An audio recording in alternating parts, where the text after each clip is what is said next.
à croire qu'il aime les scrutins pour s'exprimer chaque fois quelques jours avant l'échéance. Alexandre Kara, bonjour. Bonjour, Vous êtes chef du service politique d'Europe 1 et avec nous pour échanger avec les auditeurs aussi sur ce sujet. Ce qui est nouveau ici, c'est vrai, c'est qu'on dirait que la tribune est vraiment politique cette fois, que Sarkozy parle politiquement plus fort qu'avant.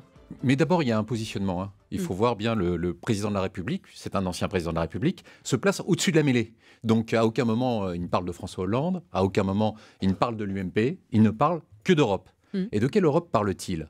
Il parle de l'Europe telle qu'il la conçoit, c'est-à-dire une Europe qu'il faudrait réformer. Selon lui, l'Europe ne marche pas tout à fait. Et il parle de cette Europe qu'il voudrait réformer pour qu'elle corresponde finalement plus à ce qu'attendent aujourd'hui un certain nombre de Français, et notamment ceux qui sont tentés par l'euroscepticisme. Alors oui, c'est un acte politique au niveau européen. Oui, c'est un acte politique au niveau intérieur, parce que bien évidemment, on aura l'occasion d'en parler. Quand Nicolas Sarkozy sort du bois à 3 jours des élections européennes, bon, c'est pas un hasard de calendrier, c'est coucou, je suis là, ne m'oubliez pas. Et il le dit très clairement, noir sur blanc, l'indifférence est suicidaire. Il pointe notamment du doigt l'abstention, on l'estime à quasiment 60%. Alors vous réagissez aussi sur Twitter, #1midi et par mail.